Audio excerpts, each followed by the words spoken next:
Hello, beautiful souls, and welcome to another week of Awaken and Align. Happy December. I have a super exciting announcement to make. I am leading a How to Manifest workshop for 40 days, 6 weeks. We meet once a week for 2 hours, and we start on January 1st, 2024. Yep, we're starting the year out with a bang. So if you're interested in joining our special group, head to the show notes down below and learn more and join. It's based around my book, How to Manifest. It's a 40-day journey, and I'm going to take you through some topics like healing your limiting beliefs, shadow work, looking at some ancestral stories, how to rewrite your story, the 12 universal laws and how they impact your manifestation abilities. And for me, manifestation means co creation. It's less about the things that we acquire, but your natural creative abilities and your expression. So, again, if you're interested, we would love to have you. We are starting the year off strong. And I hope to see you on January 1st. So, our next guest is a beautiful soul, Shahir. Shahir is a love devotee, diviner, a queer Muslim mystic who believes in love in everything. Shahir shows up as an astrologer, spirit guide, bridger, and spiritual healer through their various gifts. And I had the pleasure of talking to Shahir for over an hour about various topics, astrology as a pathway to finding yourself, healing, Pluto and Aquarius, the nodes of fate, but most importantly, radical love. Shahir is a love devotee. And I just have to remember and remind myself that even though these are very tumultuous times of change, we are all going through a collective shadow and individual shadows. This is a moment to remember who we are, remember our gifts, and to share them with the world. We all have a special role here. And in order for you to truly be in your creative power is to truly know yourself. So I hope you love this conversation just as much as I did. And as always, I love you all so much. Thank you so much for your support. And without further ado, here is my conversation with Shahir. Hi, Shahir. Welcome to the Awaken and Align podcast. Hi, Laura. Thanks for having me. It's such a pleasure to be here. Yes. So I saw Shahir's content on Instagram and had to have them on because they've been sharing such amazing threads. If you're not on threads, get over there. And then I followed you on your main page on Instagram, and you just shared the most loving messages. As you say, you are a love devotee. Yes, I call myself that. Yeah, so please give us a little bit of your origin story and what that means to you. What is a love devotee? Okay, yeah. I when I first came into spirituality, I was very confused in a lot of ways, and actually I came into spirituality at the same time I was also coming to term with my queerness.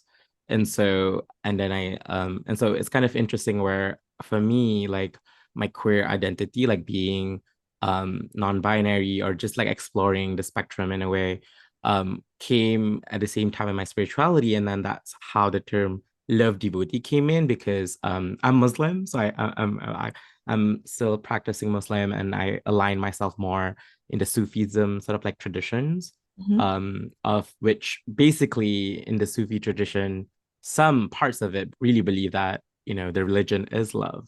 And Mhm. so that's how I came to like um conceptualize my own as like, oh yeah, I am a love devotee. And so I call myself that.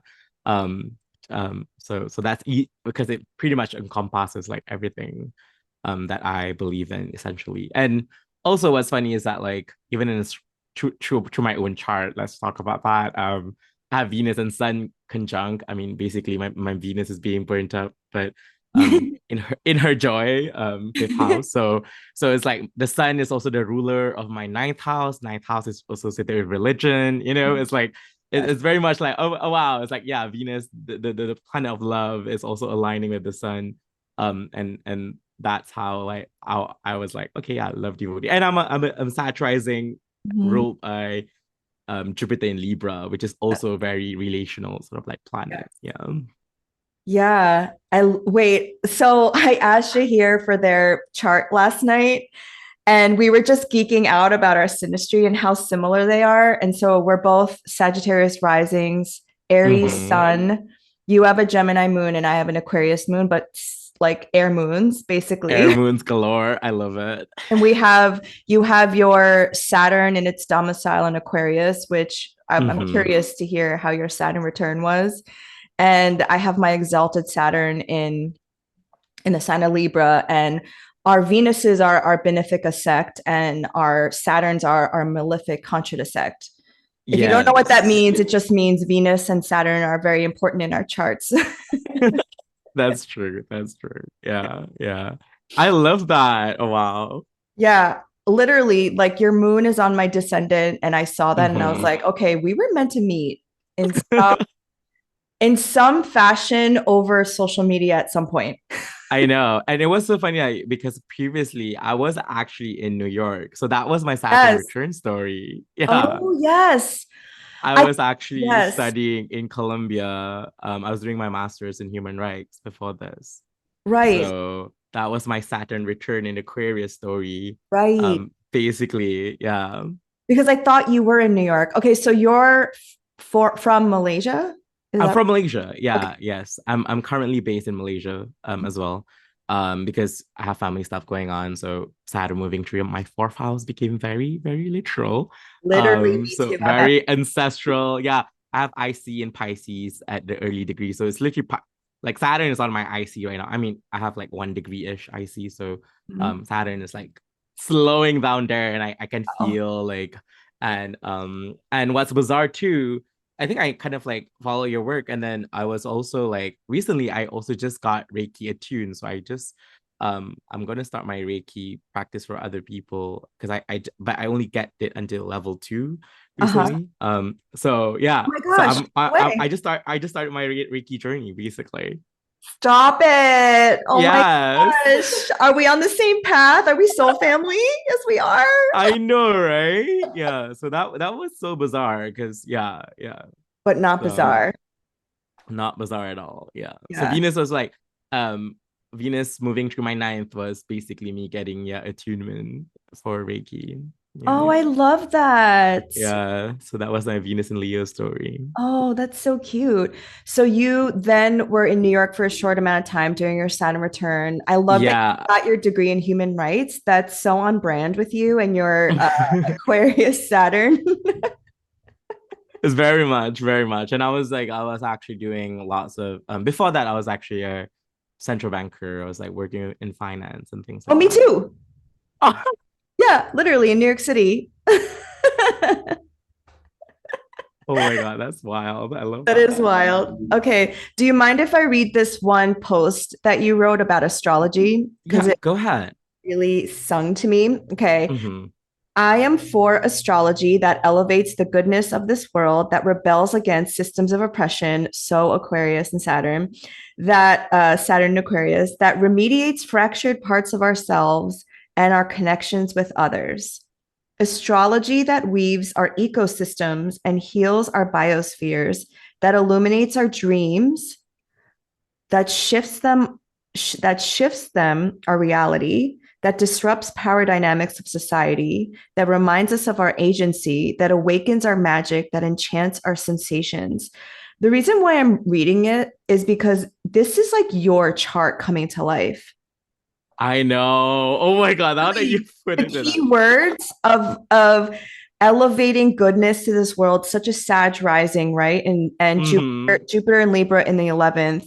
The 11th house is like the collective that Mm-hmm. rebels against systems of oppression. That's such Saturn and Aquarius, and that remediates fractured parts of ourselves and our connections with others. Same, like I think that's such a Saturn Aquarius.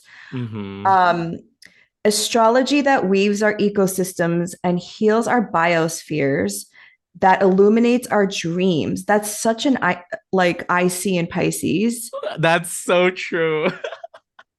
I'm And my like Mercury in Pisces too. in Yeah, your Mercury in exactly. Pisces, that shifts them our reality, that disrupts power dynamics of society, right? Another Aquarian keyword that reminds us of our agency, Aries sun, that Mm-hmm. awakens our magic, that enchants our sensations. I was like, what? North Node in Sag?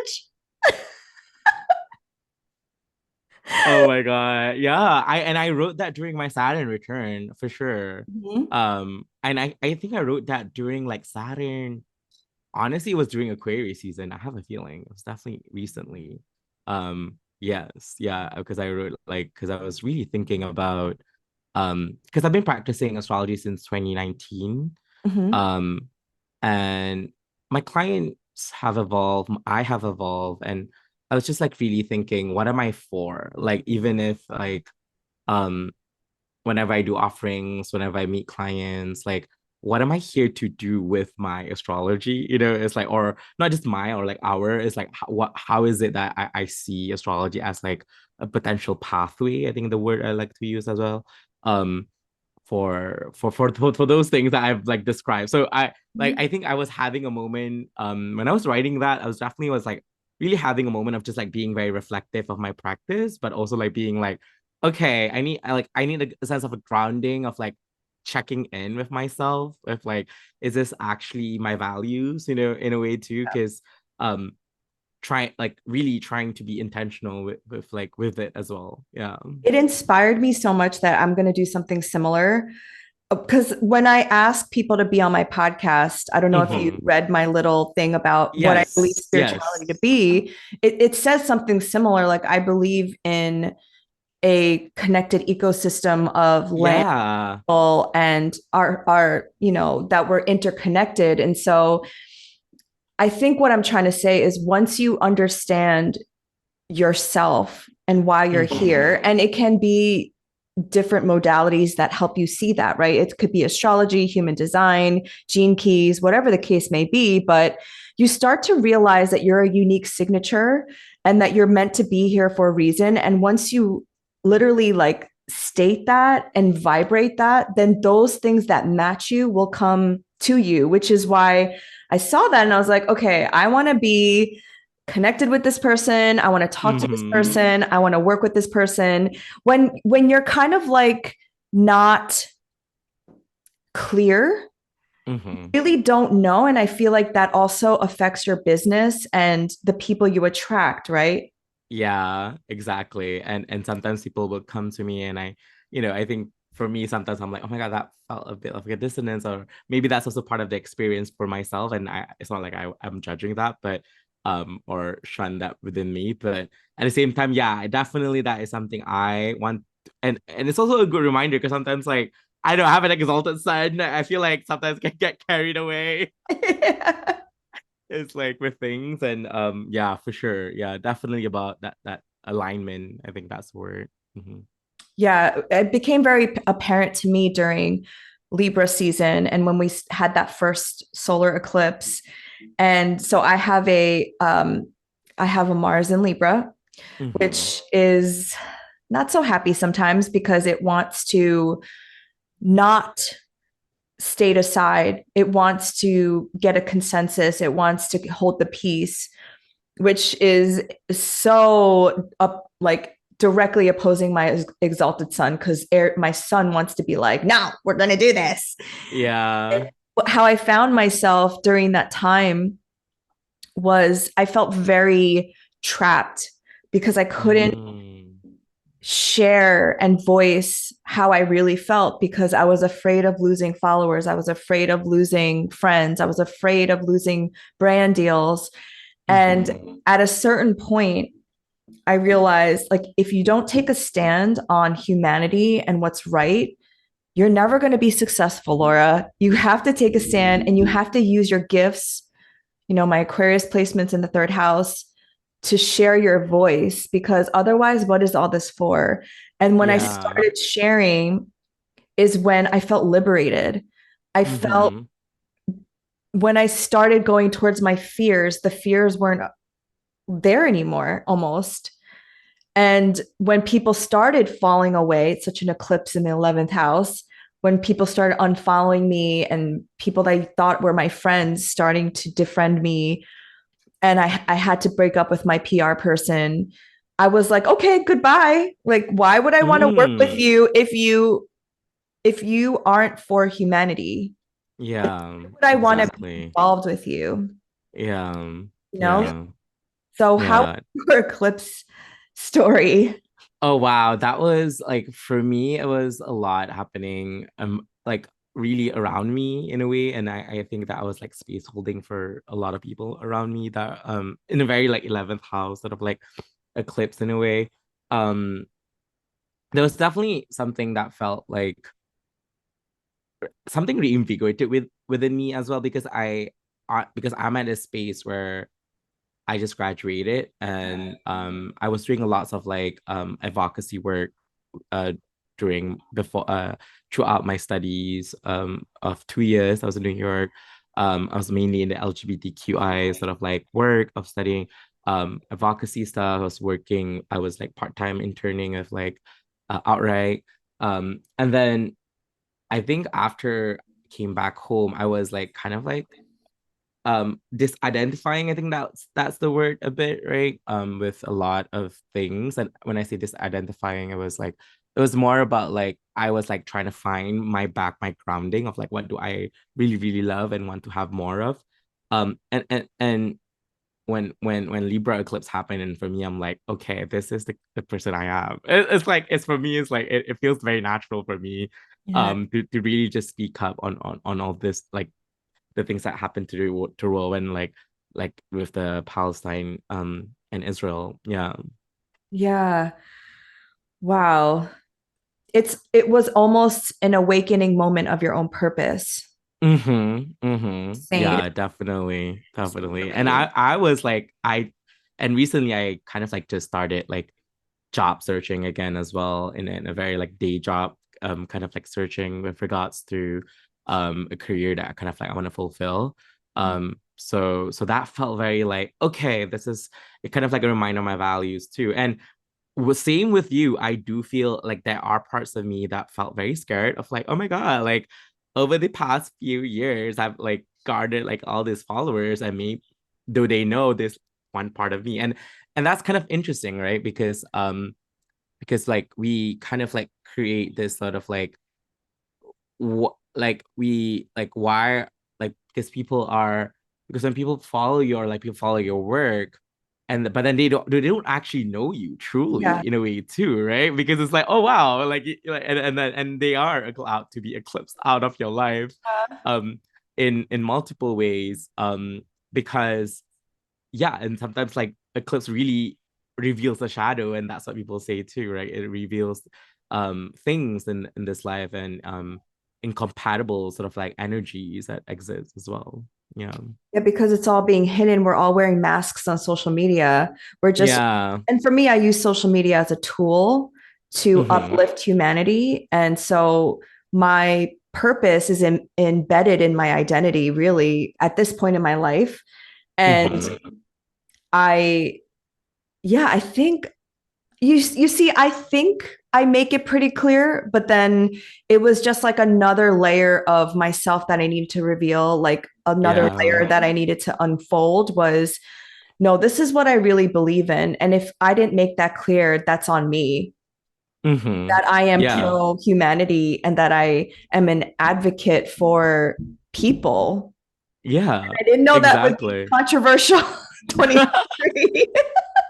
I know it's hard to like have those conversations, and sometimes it's like, is it actually my responsibility to call them in? I actually have like imagine me, Laura. I have a friend who still like who went to the same program as I did, who still Mm, do not understand it, and I'm like, oh mm, wow, like we have real problems here in a way, right? It's like I like there's this like there's even a person that actually went through like a human rights program with me, but still mm. um this person would not have, like, would not hold like perhaps similar values in a way.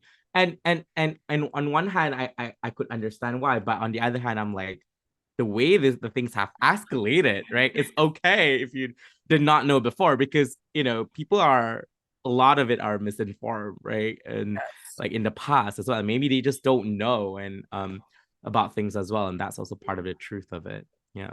Well, we've all been indoctrinated Mm-hmm. into a system that of white supremacy, right? So Yeah. even even people of the global majority, we have been indoctrinated into aligning ourselves with whiteness. Yes, And the exactly. scale of whiteness keeps moving depending on what the people in power want out of us, Mm-hmm. out of our bodies Mm-hmm. as commodities. And so I think it's the timing of all of this with Pluto in Capricorn. It's the USA's Pluto return, and it going to be moving into Aquarius again in January. I think it's revealing all the shadows. Yeah. And Yeah. looking at your shadow is nobody wants to do that. Who wants to do that kind of work, right? Like, oh, I'm complicit in in this, I know. you know? People are not willing to like, yeah, I think that it is shadow work, and we're talking It's this in shadow work. the shadow. It's like a collective shadow work, It basically, is. right? And it is a collective shadow work. And thinking about, like, sometimes we always think about shadow work through Scorpio, which is interesting because, like, I love to use astrology as like kind of like a derivative house kind of thing, right? If Mhm. like if Scorpio is like the first house, for example, right? So if we talk about the shadow, it's like, a lot of things are stored in the Scorpio, it's Yes. hidden. But then Taurus,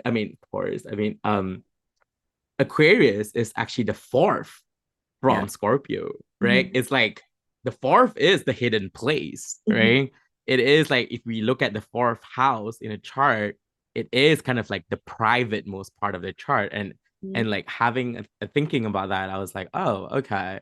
We are like contending with a lot of like shadows of humanity in general. Like Pluto in Aquarius, I feel, is like all the hidden paths that and look at what Pluto is also will be opposing. Pluto will be opposing Leo, which is like, Leo is the centrality of power. So true. The idea of, yeah, so it's like there's a lot about Leo. I mean, in the ancient, there's a Leos are obviously, I mean, we both have exalted sun, so we're like, we know how it feels like to feel it in that, in our center of like Yes. power, right? In a way. But this is talking about like the more macro and of how Pluto will be opposing Leo, which is like a lot of like, the institutional ideas of like monarchy are definitely falling off there, or even the popularity of it, right? That's definitely going to happen during Pluto in Aquarius. I feel Yes. it's like, I feel like that's like part of like the promise of it. Yes. Yeah. And a lot of the boomers are Pluto and Leo generation. Yes. Like my parents both have Pluto and Leo. And I find it interesting that a lot of their children, like the millennials going into, I think Gen Z is Pluto and Sag, but Yes. Yeah. the Gen Z.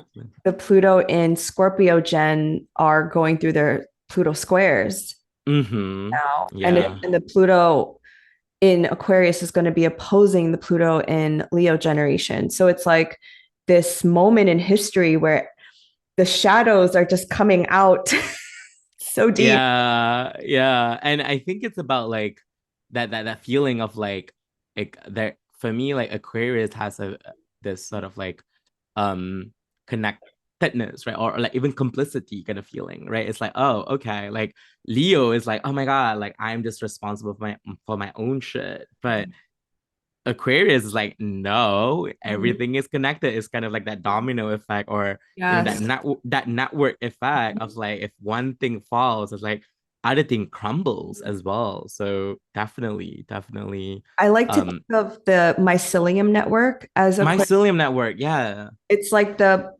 network of mushrooms that all communicate with each other. And Mm-hmm. that's why I say in all of my posts, if we just take out the root, which is colonialism Mm-hmm. and imperialism, it literally just makes a trickle effect. Yeah. because Yeah. we it's not just about free Palestine, it's not just about Congo or Sudan. Mhm. They're all connected. They're all connected. Yeah, exactly. And I think it's like, I love what you're saying. Like, it's like, and what Pluto is about holding power, right? Yeah. And I think it's like, it's so funny that we're like, oh my God, we are in the final throes of like Pluto and Capricorn. I'm like, ooh, and I love that you were using the rooting imagery, because that felt very earthy, right? It's Mm-hmm. like, oh my God, but it's like really trying to like, oh, still put a hold on things, right? Which is Yes. like confining things. But I don't think that is what the future is, basically. Yes. Yeah. Have you read Alice Cat Sparkley's book, Decolonial Astrology? Oh my God, their work. I love that. I love post-colonial astrology. Post-colonial astrology. Yeah. Post-colonial astrology. No, I love Alice Ace so much. Yeah, I've read like some chapters of it. I wouldn't say I've read all of it, but yes, I have. Yeah. I had them on this podcast and I read the book and I Mm-hmm. love what they say about Saturn.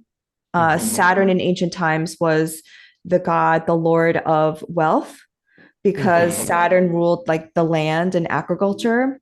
So when I think about Pluto in Capricorn, I think about the death justice for people who built the United States with their hands, basically Mm. like tilling the soil and building this country from the ground up, and then also the indigenous people that were just literally eradicated and then erased from our history. And because Mm-hmm. Saturn also rules time, and I think about like they never got reparations, Mm-hmm. they never even like land back, like that's not even on the table right Exactly. yet. And I think about that with Pluto and Capricorn, when it's in its last degrees, and how are we going to give them justice? Mm-hmm. Yeah, no, I think that's a really profound idea. And I was also thinking about like how um maybe Pluto in Aquarius is like kind of like there's a lot of ideation of it, right? It's like it is about like or it could also be a different sort of like control, right? It's like with all expression of Yes. planets, for me it's like, oh my God, now we're thinking about digital control. I guess it's like, the age of internet and all these things, and Mm-hmm. people having rights over networks or whatever, and that seems to be like a thing now as well. So ideas and things like that. I so it's like, for me it's like, it's always interesting when we're still in like very Saturnian sort of like sign, because Saturn for me is like, Saturn is such an interesting planet where naturally it is malefic. It's like naturally it wants to confine, and like, it wants to kind of like create a border of time, create this sort of like structure, and things like that. But as we know, currently the transit of Saturn right now is Saturn is navigating Pisces. So Saturn doesn't have full power in Pisces, right? It's kind of like heeding to Jupiter, kind of like as a reference, which is pretty great. Like the last few years, we have had Saturn in domicile for a while. It might be good for some people, it might not. I think in some ways, I feel like it really felt like that mixture of Saturn. I feel like Saturn in domicile was very um mixed in a lot of ways, right? It feels like it was a lot about like, all right, for me, like something I when COVID happens, for example, right? A lot of us are being asked to like went in, people do their own personal shadow work, whatever, like being confronted with their own like um personal issues, or issues of resources, relationship to labor, right? And that was like definitely something we were doing, and remote working happened and stuff like that. And so yeah, and now Saturn is in Pisces, which is, it's like, for me, Saturn in Pisces is funny because it's like right now, I've been kind of like interpreting Saturn and Pisces as like, we are kind of like in a place where we're having a crisis in imagination. For some people, perhaps it's like, where, because Pisces is a very imaginal place, right? And I think that is also what is happening right now with like collective liberation, because the Mm-hmm. reason why people are perhaps so afraid of like saying free Palestine, or even what whatever have you, right? It's because they can't imagine, that sort of like what sort of future that is, right? And Right. so that's like that's part of the work. I feel like that, because Saturn also part like wants you to kind of like do some sort of like work, right? Yes. Or commit yourself to a cause, perhaps. So yeah, I was like really thinking about that before stepping in. I was like, and I've been thinking about that for a while because I see that in my own personal life where I was going through this sort of like crisis of imagination of my own life. And I feel like collectively, I feel like everyone is also going through that in Yeah. one form or the other. Mhm. Yeah. Do you have anything to add or to say? Yeah, I think that, well, because the USA Sibley chart has Neptune in Virgo. So I think Mm. this Pisces transit through the USA is also a Sag rising. And Yeah. I think the transit of Saturn and Pisces through the fourth house is moving beyond the illusion of the American dream. I think Mm. we were sold, at least my parents, when they immigrated here, they were sold this idea that if you worked hard and put your head down and put your bootstraps on, that you can, make the American dream happen. But I think at least what I've woken up to is, I think George Carlin said you have to be asleep to believe in the American dream, Oh, because wow. literally it's a violent system. Mm-hmm. Capitalism has existed in this country through the free labor of people. How Mm-hmm. is that a dream? Mm-hmm. And once you remove yourselves from the grips of capitalism or start to divest, you realize, oh, I don't have privilege. I don't have the privilege that I thought I did. Mm-hmm. And so I think that is maybe, yeah, like coming to grips with that. And also, I think a lot of our childhoods were stolen. I think a lot of us, at least, well, I grew up in the 80s and 90s, so we didn't have social media. We didn't Mm-hmm. have, you know, phones yet.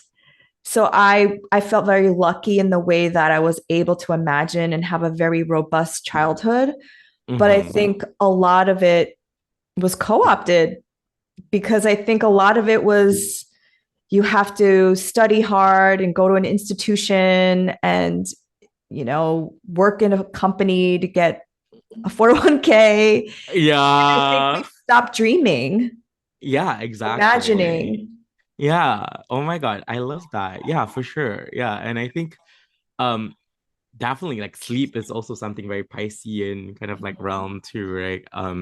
So yeah, I feel like there's something there about that the reimagination work Mhm. um that's definitely has to happen through this period. I don't know whether it will be happening through Pluto in Pisces, but like it's kind of like Saturn in Pisces for me gives like almost gives like an opening to it, right? It's like okay, like we're looking at and also Neptune's gonna step out of Pisces, and I think it's like I don't know, Pisces has been getting a lot of bad rap because of Neptune being like what I'm saying. It's like I can't Yeah. wait for Neptune to be in Aries, to be completely honest, just Mhm. because there I know there's some astrologers like astrologers out there who've kind of like done amazing work of like seeing that going to be a very interesting configuration between like Neptune in Aries, Uranus in the first degree of Gemini, something like Yes. that. It's like all the first degrees are getting activated, right? And Pluto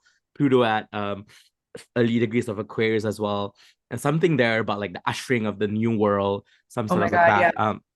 I think it's Yeah, 2025, the Saturn Neptune conjunction in 0 degrees of yes, Aries. I'm like, that's going to be conjunct my sun. I I'm know, like, I what know does that who mean? you'll be by then. Oh my god, it seems like I don't know. Yeah, I feel like this is the preparation time for whatever new world we're ushering in, and not in a weird new Mhm. agey way, like, how they say like the new world order, but in a, I'm going to be Delulu about it, a more regenerative and connective world for all of us. Yeah, oh my god, of course, yeah. And I think it's like and I think that's what we have supposed to be like, not just dreaming about but living out. And I think I like to really to carry astrology, I feel like I feel like Jupiter in Taurus is kind of like making us really confronting that, it's like Jupiter has no dignity, even in traditional astrology. In earth sign, like I don't think Jupiter loves particularly being in an earth sign, but we are being confronted with like, hey, is this what you believe in about the because for me it's like Jupiter also governs laws in a way, like and systems of justice in some ways, but like I feel like Jupiter has more to do with like morals, like okay, what is Yeah, this philosophy. moral, like Yeah. are killing people like Yes. and genocide moral thing on a like a Yes. collective level, like everyone is like contending with that and really like witnessing that with like through their bodies in a very like literal way. So yeah. Yes. Yeah. And I Yeah. also see Taurus as Earth and Exact. Uh-huh. Jupiter co-present with Uranus there. It's like, how are we disrupting how we are treating our bodies and Earth? Because they're the same, right? Yes. We can't Yes. look at climate justice without human rights and vice versa. Exactly. Yeah, yeah. And there's a lot of like climate justice movement and environmental justice movement that have been really like getting famous over the years. I mean, because of Uranus, obviously too.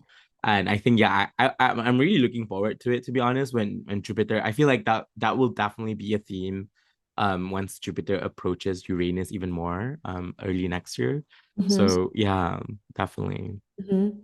I originally asked you on because I was curious about your thoughts of the astrology currently. I feel like, I don't know, maybe we're making a little time capsule here for the future, our future Mhm. selves, or That's maybe we're true. That's coming true. from the future and recording this because there has been so much that has unfolded in the month of October. I feel like October was 3 months. Honestly, it felt Mm, forever. We had the Mars Pluto square, which kind of triggered the Hamas attack on mhm, Israel. And please take these events into historical context. And then it was the solar eclipse in Libra.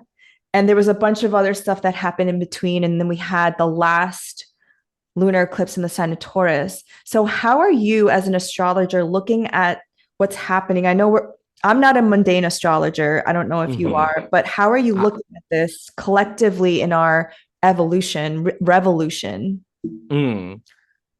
Oh my God. As one of my favorite astrologer, whenever it comes to these things, one of my favorite astrologers like Paulus Agustin, the answer is always Venus. I'm quoting them.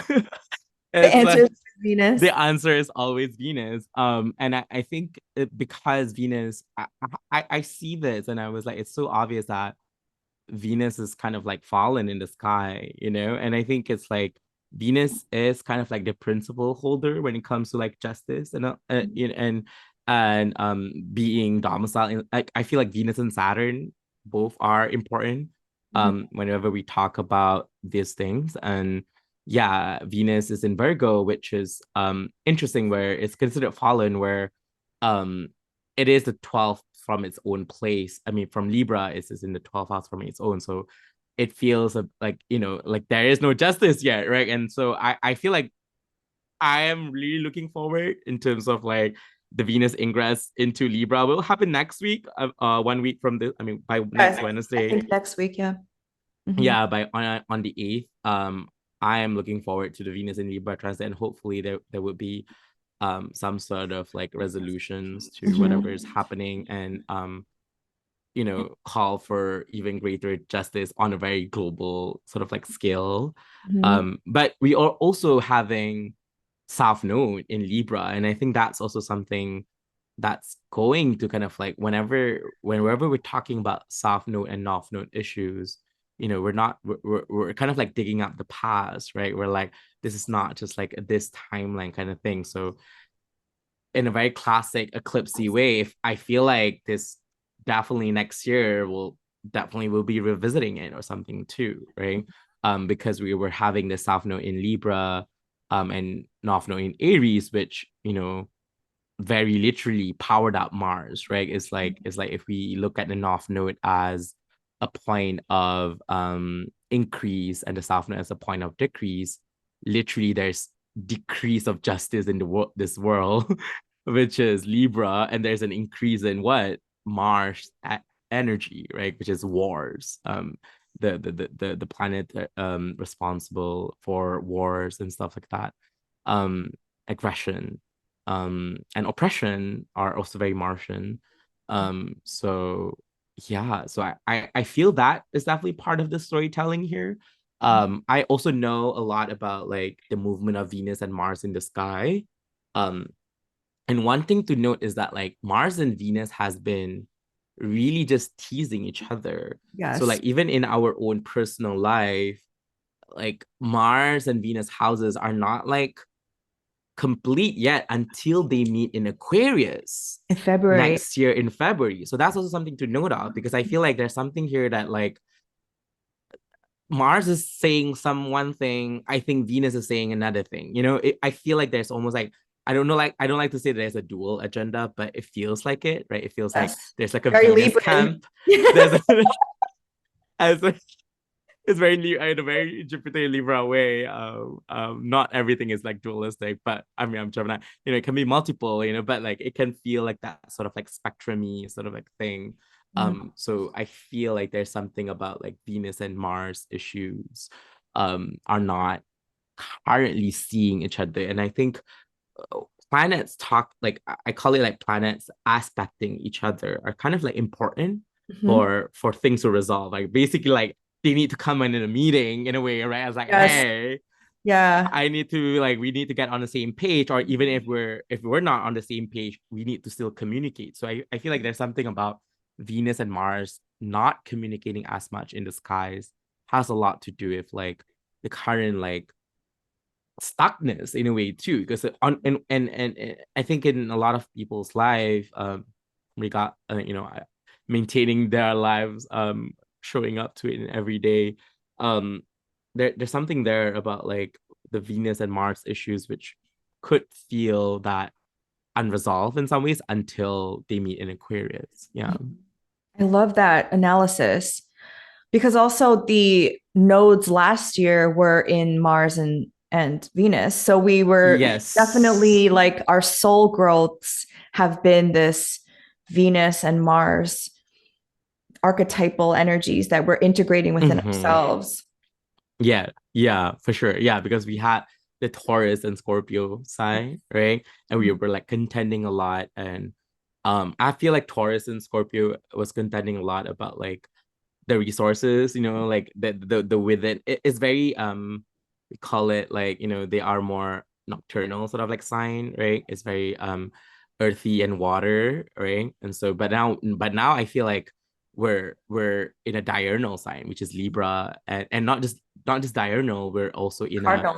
a cardinal sign, which is Libra and Aries. So I feel like Mars and Venus are going to express more outwardly rather than Yes. inwardly. Yeah. Mhm.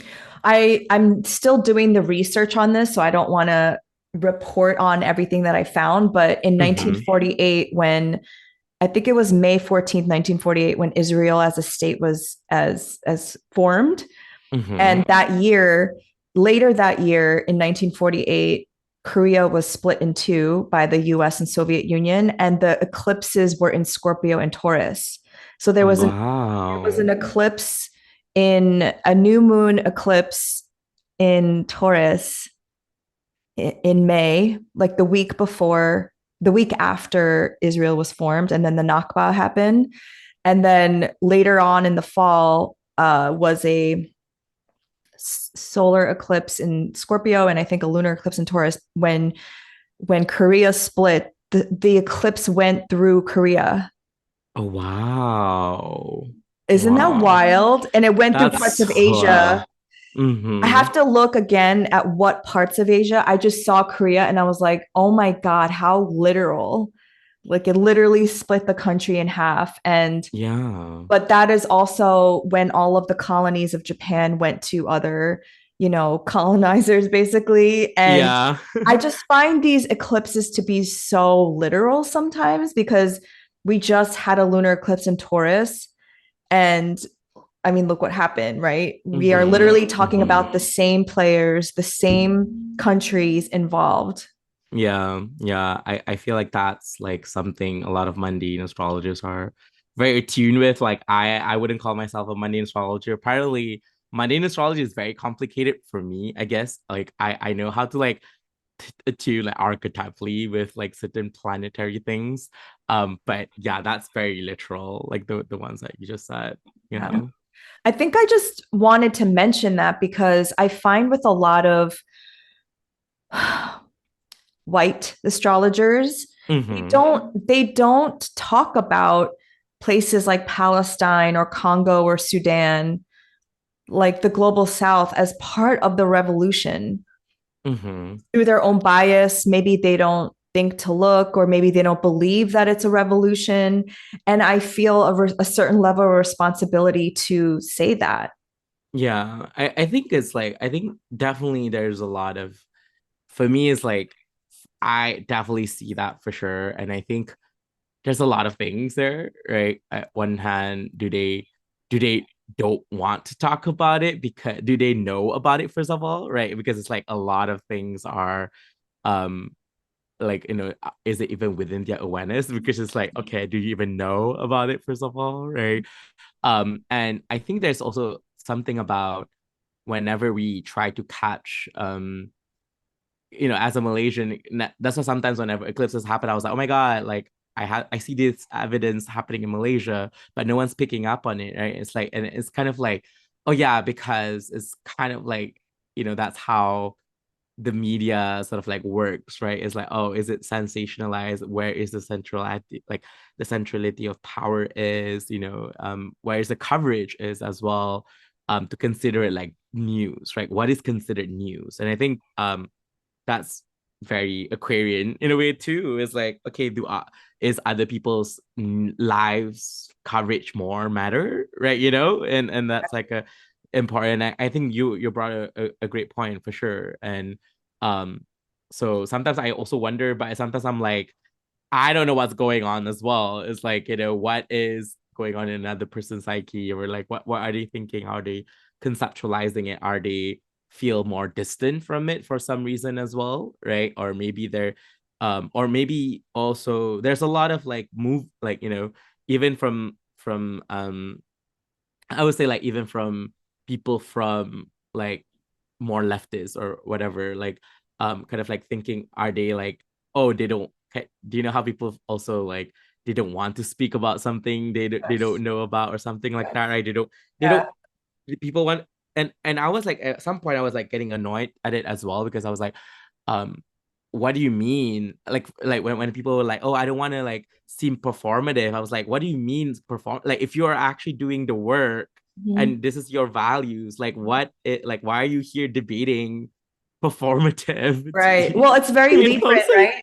You want to yeah. hold like a decorum. You want to position yourself as somebody who's like keeping the peace or keeping the status quo. And so you don't want to Yeah. disrupt, you don't want to be a disruptor because you want people to, people please, I guess. That is a People shadow please. aspect Yeah. of Yeah. Libra.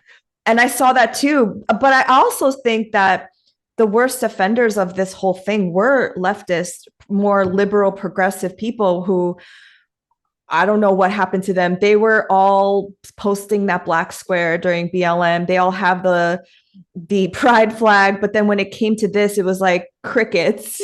I know. It's really obvious. It was like, and I think it's like, obviously that definitely I was like in a way that I was also a bit shocked. In a way, I thought that would have been like something people would be like be on, it's like very quickly, people, based on people even people speaking up on these issues are getting some sort of like there's like from their work and stuff like that. And I'm like, I am so surprised of like how things are changing. Like people and I think that's the word.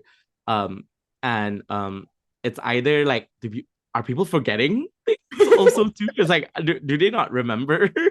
It's Yeah. like, or are we having like some sort of like collective amnesia or something? Yes.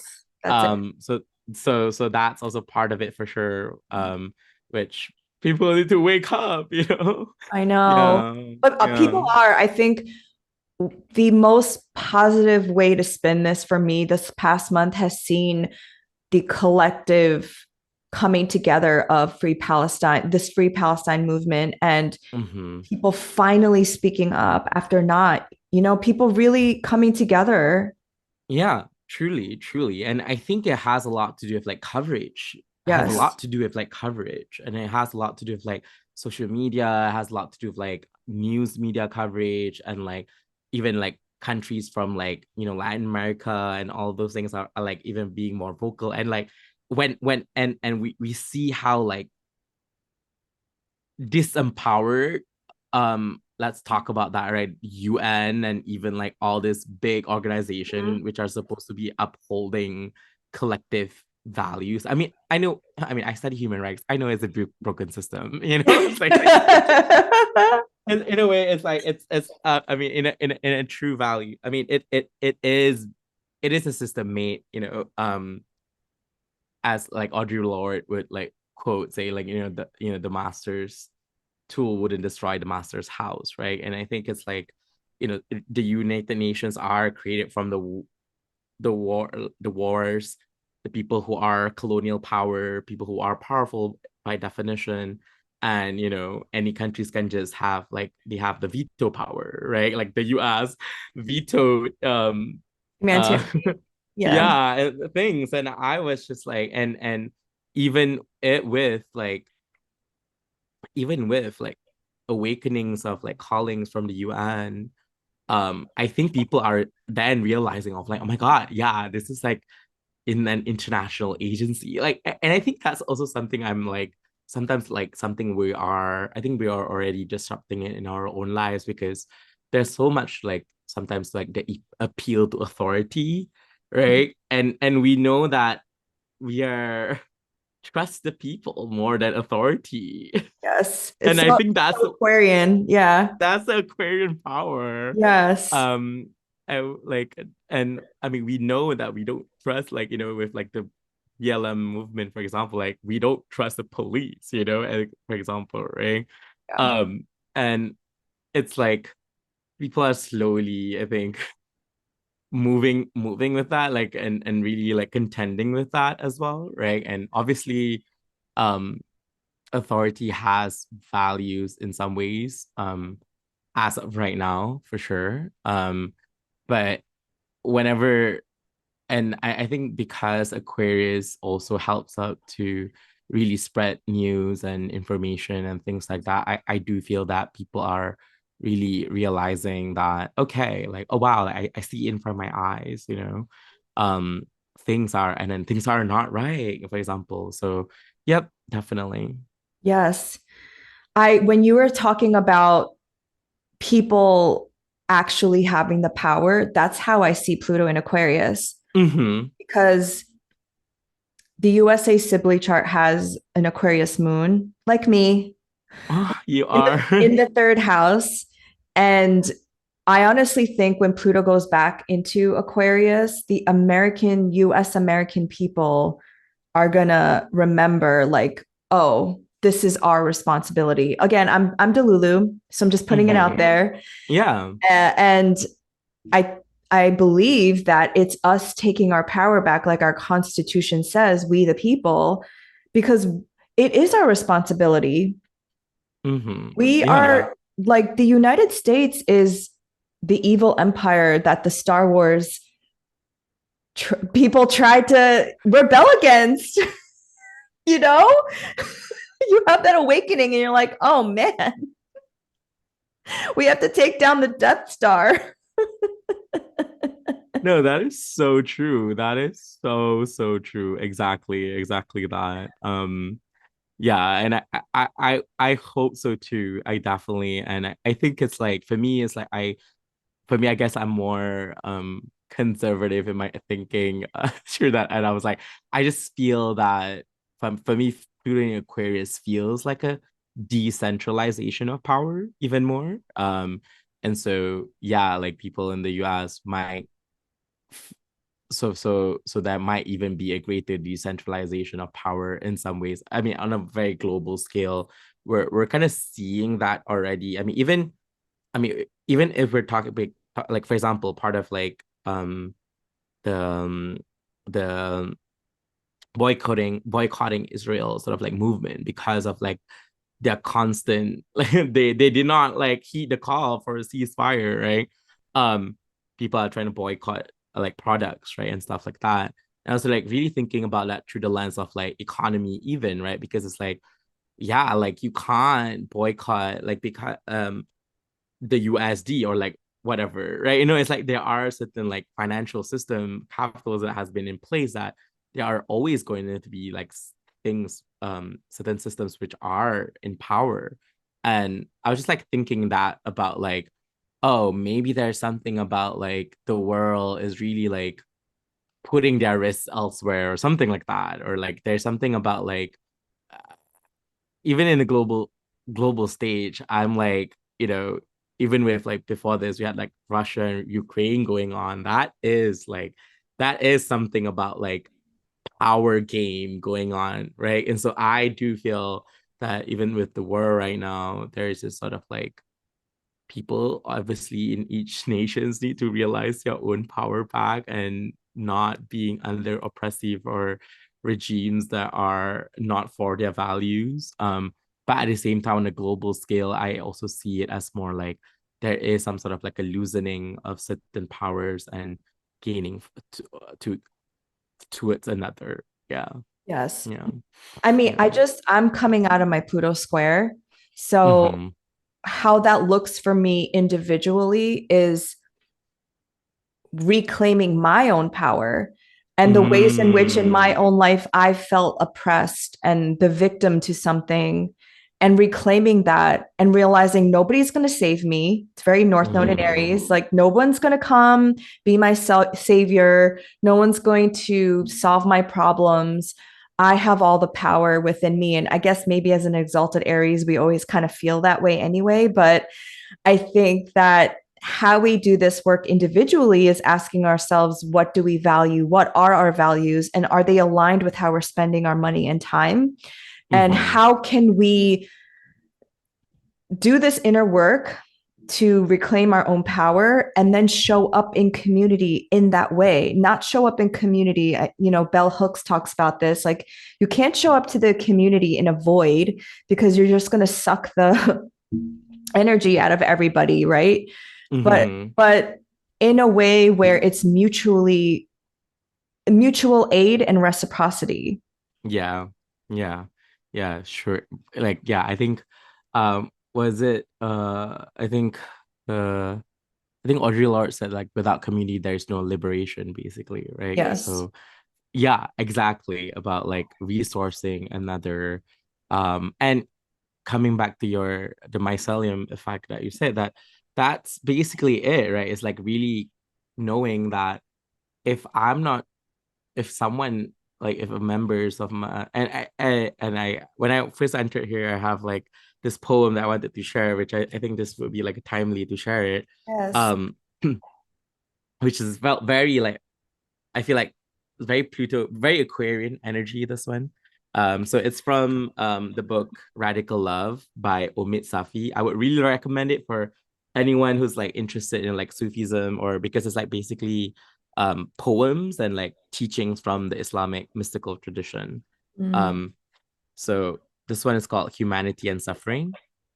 Humanity are members of one body, created out of the same essence. When one member of the body feels pain, others remain distraught. You, unfeeling to the suffering of others, are unworthy of the name human. That is so beautiful. Yeah, it's by Saadi. It's like one of like a very famous Sufi in the past. Mm. So I was like, that is so true, right? And that's something that I really feel in my body whenever like we see these things happening, right? And obviously our somatic sort of response is like, oh my God, like not my problem or whatever. Like, it's like protect my peace, whatever, and sometimes Yes. and I think that's also coming from a very privileged place to just like able to do that, right? Yes. And go But on with your life like nothing's happening. I'm like, how? How? Please. How are you doing that? yeah, and I think it's because like for me, and which comes back to, for me, is like part of being human being is actually to be in relationships with other people, right?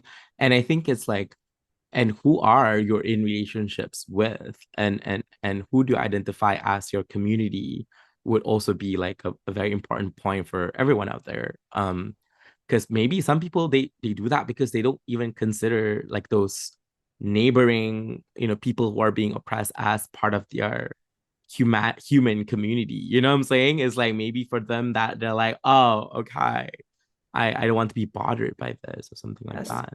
Like it Yeah. doesn't affect me, so why do I even need to get involved? And Mm-hmm. I just posted a reel on my Instagram from my TikTok where I talk about how a lot of Asians from the diaspora, like we are Mm-hmm. involved in this. Like we are just as part of this interconnected story as the Palestinians, as because it's the same players involved, it's the same people. Mm-hmm. Mm-hmm. They Yeah. did it to us and our motherlands, Yeah. what they're doing Yeah. to them now. So whatever it is, collective amnesia, a trauma response to not wanting to remember.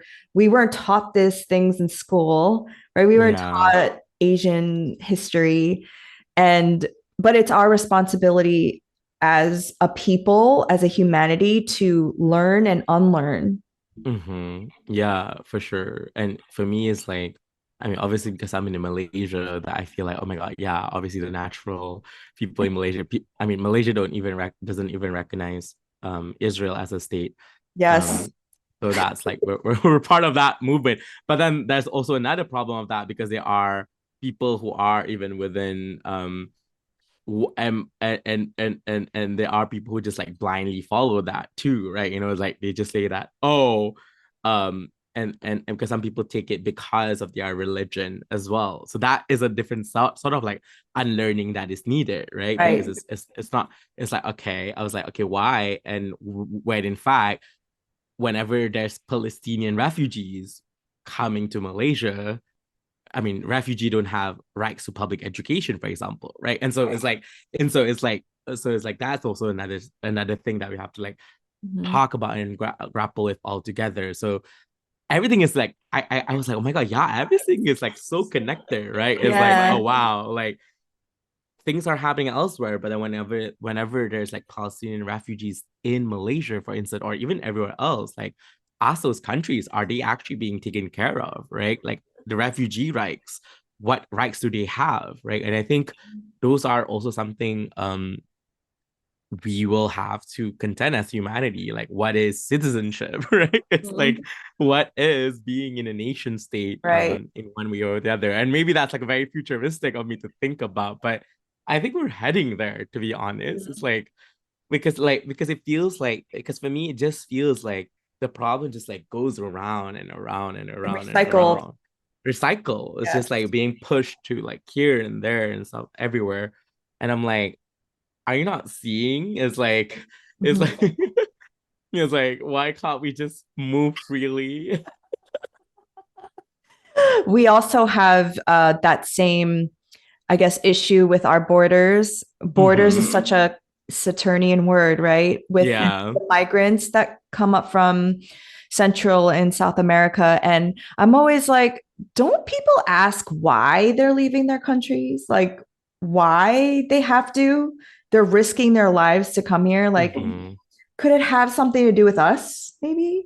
I don't know. Like, I also think of that whole thing you just said as the Six of Swords. I consider that to be my refugee card because yeah, Oh. because the Six of Swords is Mercury in Aquarius, Mm-hmm. and it's that traditional image of a woman in her like cloak, and I think another person in a boat being rowed across the shore. And for Yes. me that's really like leaving a place behind, going somewhere Mm-hmm. either mentally or physically, and but like part of it is tied to a historical context, like where are you leaving from and why and where are you going towards. It's very futuristic Mm-hmm. too because it's like, where do you want to go, where do you envision yourself? Yeah.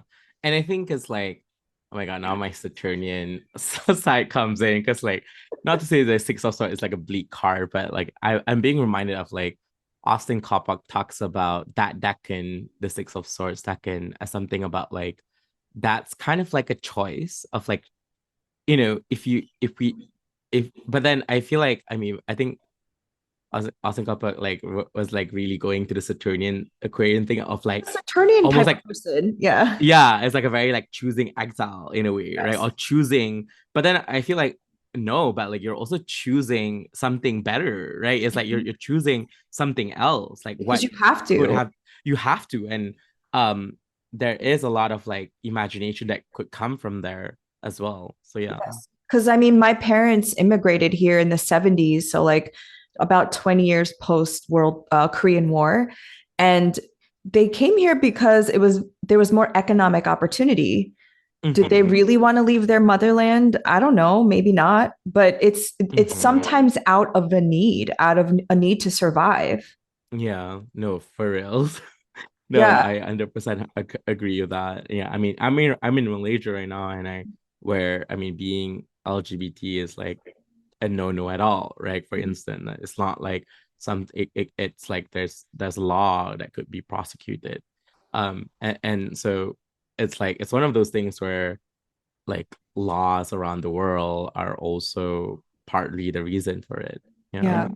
So how do you reconcile with that? Like being in a home where most of your identity is not accepted. It's it's honestly like I think it's one of those things where it's like this is where I think I love um Asian culture. I guess it's like it's almost like I mean I'm out to like my family and things like that and even my friends. And so I have no problem with it. But then for me, it's just more about like for me to participate more in society. It's just doesn't feel like, oh, I can be as myself in a way. So it is harsh, like in a way Yeah. that in certain circumstances, it's like it's not like if I were to dress like for me, if I were to like, for example, if I were to dress regularly, like how I dressed in New York, people would just like turn looks, at Yeah. me here. And I'm like, if in New York, I feel like I'm basic as fuck.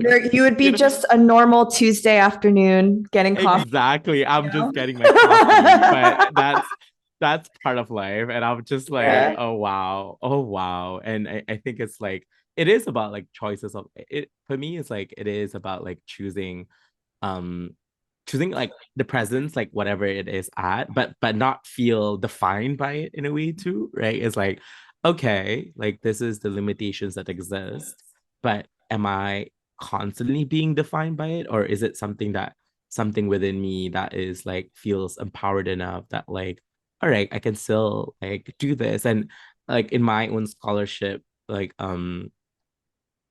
of we talk about like queering things, right? Meaning that we change up the things, right? We queer the law a bit, or whenever we do something, we change it up a bit. We it's not like a straight path of like, okay, this is how it's gonna be. So I think yeah, as a queer person, that's like a something that I know everyone who's listening today probably know what I'm talking about. Is like it is part of like the life in one form or the other. Yeah.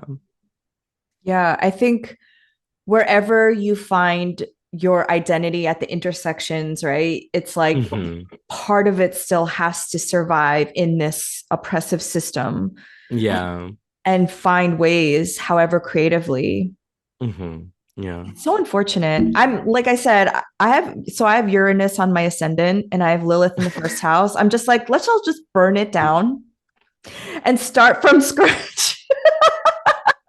Honestly though, honestly. Like, why are we even like trying to save this raggedy ass thing? Like, let's just, it doesn't work. It works for like 1% of the population and it's not even working for them. So Yeah. let's just And they're break like it down. and they're not even happy about They're it, not even right? happy. They're Who's not even happy. happy? Like, or and constantly on this machine of capitalism. Like, who wants to do all that? Let's just like eat fruits and sit under a tree. No, that's so real. That's so real. Yeah. And I think it's like talking about that too. And I think it's like I think after COVID, right, it's like a lot of people are still like we're still in this sort of like we're not even like truly in a post-COVID world. We're still in this sort of like even we are in a place where we are reimagining labor in a lot of ways, right? And I think that's like very Jupiter in Taurus. It's Yes. like Jupiter in Taurus is like, all right, like, there's like a lot of for example, I'm job searching right now. I've been searching lots of remote things, and like Mhm. even on LinkedIn, there's like no visa jobs right now, or like remote jobs, and all things like that. And I was just like really thinking about that. I'm like, wow, like these are all opportunities which, in the past it wouldn't have been available, but now with like digital age and with like Zoom calls like this, like, um, it's resources are being opened up. Jupiter is Yes. really putting up Right. resources, through connections and through Mhm. like, um, through the means of labor. And so, yeah, we're still gonna still grapple with that for sure, but yeah, that's something I've been like really thinking about. Yeah, just to end on a positive note, I really believe Pluto squaring the nodes is going to motivate a lot of people to become entrepreneurs, North Node in Aries, because Mm. what people are going to start to find is like, listen, if you need to stay at your job because of like your livelihood, I'm not telling you to leave. Please take that as a disclaimer because no one is good if you're unemployed. You need to do Yeah, what you need to do for safety and security. But I'm just saying, like the North Node in Aries being squared by Pluto and Capricorn, it feels like a lot of people are going to be more motivated to be entrepreneurial because that is the only way to get out of the grips of working under the man, quote unquote, and for how we sure. start to build a creator economy and how we can start investing in each other and buying each other's stuff. Because if we keep feeding this machine through our tax dollars, through our attention, we're never going to make change. We have to disrupt it. That's true. Oh my God, I love that. Yeah, for sure. Like, yeah, and I think yeah, Aries is sort of like the entrepreneurial sort of like power. I love it. I love it. Yeah. And I think it's like really recognizing your own sense of power. Like how Mm-hmm. much like what is your power within yourself? Like what is it that you are here for? Right. Mm-hmm. And I think it has a lot to do too with like again for me it's like Venus in a way that's like, okay, what is your values? Like what are your like and how are your lives aligned with your like like the bigger values, right? And I think it's like something about being like being in spirituality really helps me is actually that is like and Yes. that is like it actually makes me time and time again whenever I feel like, oh my God, like I feel like I'm swaying a bit, or like, oh I feel like, oh I feel like pressured now. Whenever I feel pressured to something, I feel like, okay, there's something wrong here because I'm not like that's not for me. I feel like I'm chasing something that other people Yes. want, for example, right? And Mm-hmm. so I love that because I do feel for sure like that North Node in Aries really will bring up that sense of like the self sort of like agency of like, okay, what am I here for? What am I here to create with Right. others as well? So yeah, thank you for highlighting that. Yeah, because well, you have your Sun and Venus in the fifth house, which is like so Mm-hmm. cute. And for me, I have my son in the fifth as well. It's all about remembering your inner child because, like I said, our Mm. childhoods were taken away from us. And it's this ability to create through creative expression. That's why we're here. To be honest with you, I think all of our purpose is to create something through our Yeah. imagination, whatever it is, and through whatever channel you find yourself in. And if you don't channel that energy that is begging you to express it, that's when people become depressed and stuck and like confused and they don't have clarity because you're not allowing that energy to come through. So for me, my moon and Venus are in the sign of Aquarius in the third house. I channel through speaking, I channel through a Mm. podcast, I channel through social Yes. media. So you just have to find your channel, your why. Why are you here? What is your purpose? What do you want to do? What do you want to share? How can you be more you? How can you bring heaven down to earth? When I hear people saying, I'm ascending to the 5D, I'm like, no, you're not. Where are you going? No, we're meant to be in our bodies and we're meant to channel the divine spirit Mm-hmm. through us as grounded human beings. And so I think now that we're coming to a close, I just loved our conversation because it was really about finding yourself, right? And Yeah, who better to talk about this than Aries people? exactly. But did you have anything else you wanted to share? Anything that was on your heart? No, no, I think I've definitely shared everything that I like, everything flowed very well for me. I love that. Yeah.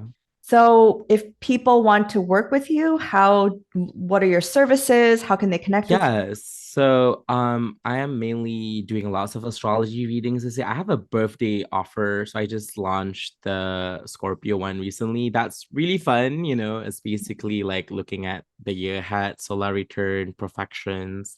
And I do a little bit of like planetary channeling, basically like channeling like the time lords of what you have in the upcoming year.